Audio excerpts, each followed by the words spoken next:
കുട്ടികളെ, ബഹുത്ത് ദിനം കെ ബാദിൻ്റെ മറ്റൊരു വീഡിയോയുമായിട്ടാണ് ഞാൻ ഇന്ന് എത്തിയിട്ടുള്ളത്. കഴിഞ്ഞ എൻ്റെ വീഡിയോകൾ ഇഷ്ടമായിട്ടുണ്ടെങ്കിൽ ലൈക്ക് ചെയ്യാനും കമൻറ്റ് ചെയ്യാനും മറക്കരുത്. കഴിഞ്ഞ വീഡിയോയിൽ ബഹുത്ത് ദിനം കെ ബാദിൻ്റെ 2 സ്റ്റാൻസയാണ് നമ്മൾ പഠിച്ചിട്ടുള്ളത്. തുടർന്ന് നമുക്ക് മൂന്നാമത്തെ സ്റ്റാൻസ പഠിക്കാം. മൂന്നാമത്തെ സ്റ്റാൻസയിൽ നാഗാർജുൻജി ഇങ്ങനെയാണ് പറഞ്ഞിരിക്കുന്നത്: ബഹുത്ത് ദിനോം കെ ബാദ് അബ്കി മൈനെ ജി ഫർ സൂന്ദേ मौलसिरी के डेर डेर से तासे टटके फूल बहुत दिनों के बाद। कहते हैं कि बहुत दिनों के बाद आपकी मैंने जी पर सूंदे। कवि बहुत दिनों के बाद अपने चिरपरिचित गाँव में लौटते हैं।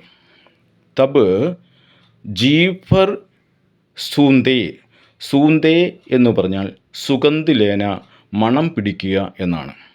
തബ് कवि सुगंध की अनुभूति करते हैं.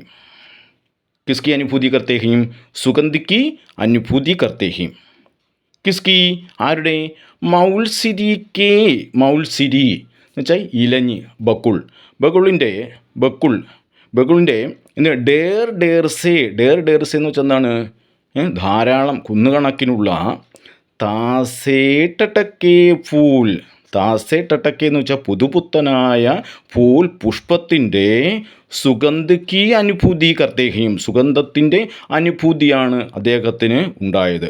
അപ്പം ചിരപരിചിത് ഗാവുമേ ലൗട്ടേ സമയ കിസ്കി സുഗന്ധ് ലെത്താഹേയും മൗൽസിരിക്ക് ഫൂലോം കി സുഗന്ധ് ലെത്താഹേ എന്നാണ് കവി പറഞ്ഞിരിക്കുന്നത്. നോക്കിയേ, ഇൻ പങ്ക്തിയോം കെ മാധ്യം സേ കവി സുഗന്ധിക്ക് അനുഭൂതി കർത്തേഹയും, സുഗന്ധത്തെക്കുറിച്ചുള്ള അനുഭൂതിയാണ് അദ്ദേഹത്തിന് ഉണ്ടാകുന്നത്. ഗാവ് മൗൽസിരി കെ ഫൂലോം സെ ഭരാഹെ. ഗ്രാമം എന്തുകൊണ്ട് നിറഞ്ഞിരിക്കുന്നു? മൗൽസിരി കെ ഫൂലോം സെ ഔർ ഇൻ ഫൂലോം കെ സുഗന്ധുക്കോ. ഈ പുഷ്പത്തിൻ്റെ സുഗന്ധം കവി ജി ഭർ കെ മഹസൂസ് കർത്തെ, മനസ്സ് നിറഞ്ഞ് തൃപ്തിയോടെ അനുഭവിച്ചറിയുകയാണ്.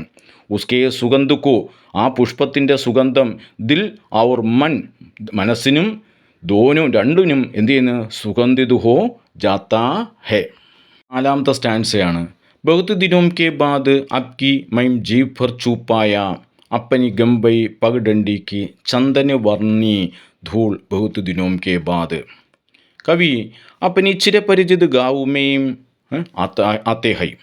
तब क्या ചൂപ്പായ. എന്താ ചൂപ്പായ എന്ന് വെച്ചാൽ ചൂന, തൊടുക, തൊട്ടു. ജീഫർ ചൂപ്പായ, തൃപ്തിയോടെ തൊട്ടു, മനസ്സ് നിറഞ്ഞ് തൊട്ടു. എന്താണ്? അപ്പനി ഗംവൈ. ഗംവൈ എന്ന് വെച്ചാൽ ഗ്രാമീണമായ. പഗഡണ്ടി എന്ന് വെച്ചാൽ ഗ്രാമീണ രാസ്ത അല്ലെങ്കിൽ ഒറ്റയടിപ്പാത, വഴി എന്നൊക്കെ പറയാം. ഗംവൈ പഗഡണ്ടിക്ക് ചന്ദന് വർണ്ണി. ചന്ദൻ കേസേ രംഗുവാലി, ചന്ദന നിറത്തിലുള്ള. ധൂൾ എന്ന് വെച്ചാൽ എന്താണ്? പൊടി. അപ്പോൾ കിസ്കോ ചൂപ്പായ, എന്താ തൊട്ടത്? ബഹുത്ത് ദിനോം കെ ബാദ് അപ്പനെ ഗാവ് കി, തൻ്റെ ഗ്രാമത്തിൻ്റെ എന്ത് ചെയ്ത്? ചന്ദന് വർണ്ണ കെ സമാന് ധൂൾക്കോ, ചന്ദന വർണ്ണത്തിലുള്ള, ചന്ദനിക്കെ രംഗക്കെ സമാന് ധൂൾക്കോ ചൂപ്പായ, ചൂവ, തൊട്ടു എന്നാണ് പറഞ്ഞത്. ചന്ദന് വർണ്ണി ധൂള്. ഇസ്മേം വിശേഷ ശബ്ദ കോൺസാ ഹേ.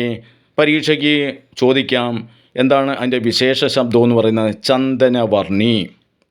ഗംവയി സമാനാർത്ഥക ശബ്ദ് കോൺസാ ഹേ. ഏതാണ്? ഗംവയി, ഗാവ് ഗംവയി. അതുപോലെ കവി ക്യാ ചൂനേക്ക് ബാത്ത് കഹി രഹേ ഹേ. എന്ത് തൊട്ടതായിട്ടാണ് പറയുന്നത്? എന്ത് തൊട്ടതായി? ചന്ദന് വർണ്ണി ധൂൾക്കോ ചൂപ്പായാ ഹേ. അപ്പം ഇതിൻ്റെ ആശയം ഒന്ന് നോക്കിയേ. इन पंक्तियों के माध्यम से कवि चूने की अनुभूति करते हैं. ചൂനെ എന്ന് പറയുന്ന അനുഭൂതിയാണ് ഉണ്ടാകുന്നത്. കവി അപ്പനെ ഗാവ് കെ രാസ്തേ കാ ചന്ദൻ കെ രംഗ് കെ സമാൻ ധൂൾ കോ ജീവ് ഭർ കർ സ്പർശ് കർത്തേ ഹേ. മനസ്സ് നിറഞ്ഞ് തൃപ്തിയോടെ അനുഭവിച്ചറിയുകയാണ്. कवि बहुत दिनों के बाद गाँव आए हैं और गाँव की मिट्टी को छू पा रहे हैं. തൊട്ടു നോക്കുകയാണ്.